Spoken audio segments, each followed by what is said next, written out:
Halo semua, aku JK, dan hari ini aku akan menemani teman-teman sekalian untuk beberapa menit ke depan. Hari ini, kita akan belajar tentang SOP. Apa sih SOP itu?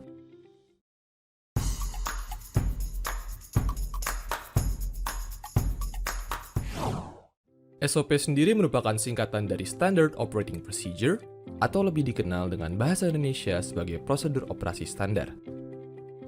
Singkatnya, SOP ini dapat disebut sebagai panduan pekerjaan yang digunakan oleh perusahaan dan semua karyawan yang terlibat.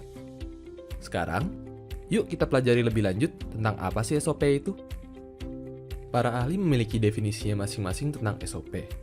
Namun, secara garis besar, SOP dapat didefinisikan sebagai sebuah set dokumen yang berisi panduan yang digunakan baik oleh pengawas atau pekerja untuk menjalankan pekerjaan yang efektif dan efisien. SOP ini dibuat untuk mempermudah pekerja untuk menertibkan dan merapikan pekerjaan yang ada pada sebuah perusahaan. Selain itu, SOP pun dapat dipergunakan pula untuk mempelajari proses quality control. Setelah mempelajari definisi dari SOP, dapat diketahui bahwa SOP merupakan elemen yang penting dalam menjalankan sebuah pekerjaan. Sekarang, kita akan mempelajari lebih lanjut tentang fungsi dan manfaat dari SOP itu sendiri. Beberapa fungsi dari SOP antara lain adalah: pertama, untuk memperlancar tugas yang diberikan oleh pengawas. Seperti yang dijelaskan sebelumnya, SOP merupakan sebuah panduan untuk mempermudah pekerjaan. Dengan memiliki SOP, pekerja akan memiliki gambaran tentang apa yang harus dilakukan. Yang kedua adalah sebagai dasar hukum jika terjadi penyimpangan. Akan lebih mudah bagi pengawas untuk menemukan penyimpangan jika sudah terdapat set panduan yang harus dikerjakan. Yang ketiga adalah untuk melacak hambatan.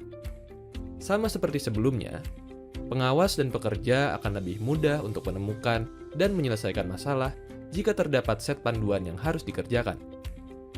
Tujuan utama SOP adalah untuk mempermudah pelaksanaan tugas dalam sebuah perusahaan. Namun, tujuan itu sendiri dapat dijabarkan lebih lanjut. Yang pertama, SOP dapat digunakan untuk menjaga konsistensi tingkat keoptimalan kinerja pekerjaan dalam kondisi tertentu. Selain itu, SOP juga bertujuan untuk memberi pekerja arahan dalam melaksanakan tugas tertentu. Yang kedua, SOP digunakan sebagai acuan dalam melaksanakan kegiatan, baik untuk pengawas maupun pekerja. Yang ketiga, SOP digunakan untuk menghindari hal-hal buruk saat melaksanakan tugas, seperti kesalahan, resiko kegagalan, keraguan dalam bekerja, pengulangan masalah, dan juga mengurangi pemborosan biaya. Yang keempat, SOP digunakan sebagai tolak ukur mutu pelayanan. Yang terakhir, SOP dapat digunakan untuk menjamin bahwa sumber daya manusia dan sumber daya alam digunakan secara efektif. Selain fungsi umum, SOP memiliki fungsi khusus bagi perusahaan. Apa saja sih fungsi-fungsi tersebut? Pertama, SOP bisa menjadi pedoman landasan hukum. Dengan adanya SOP, perusahaan dapat mengantisipasi situasi tidak terduga selama proses pekerjaan. Selain itu, SOP juga dapat digunakan sebagai landasan atau acuan jika terjadi penyimpangan dalam pelaksanaan pekerjaan. Kedua, SOP dapat memudahkan pekerjaan. Dengan mengikuti SOP yang ada, karyawan sudah mengetahui apa yang harus dan tidak boleh dilakukan. Dengan ini, aktivitas perusahaan pun akan lebih mudah untuk ditertibkan. Ketiga, SOP dapat digunakan untuk mendisiplinkan jajaran perusahaan. Jika diikuti dengan benar, SOP akan membantu citra perusahaan ke arah yang positif dengan bertindak lebih disiplin dan bertanggung jawab. Terakhir, SOP dapat digunakan untuk mendeteksi hambatan. Setiap proses pekerjaan pasti akan menghadapi hambatan atau masalah. Namun, jika sebuah perusahaan memiliki SOP, masalah ini akan lebih mudah untuk diselesaikan. Selain untuk perusahaan, kamu sebagai karyawan pun juga mendapatkan manfaat dari adanya SOP.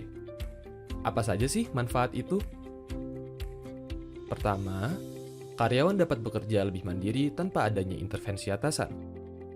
Dengan begini, keterlibatan pemimpin dalam pekerjaan sehari-hari dapat dikurangi. Kedua, karyawan dapat meningkatkan akuntabilitasnya masing-masing. Setiap karyawan dapat mendokumentasi tanggung jawab masing-masing dalam setiap pekerjaan khusus. Ketiga, SOP dapat menciptakan ukuran standar kinerja karyawan. SOP dapat digunakan sebagai alat ukur yang konkret untuk melakukan evaluasi dan juga memperbaiki kinerja kerja karyawan. Terakhir, karyawan bisa menghindari tumpang tindih pekerjaan. Dengan adanya SOP, pekerjaan sudah terbagi untuk tiap-tiap karyawan yang terlibat dalam pekerjaan tersebut. Dengan begitu, hal-hal seperti kekeliruan proses pekerjaan pun dapat dihindari. Nah, itu dia penjelasan singkat tentang SOP. Setelah video ini, akan ada penjelasan lebih mendalam tentang SOP. Jadi, jangan lupa ikuti terus ya!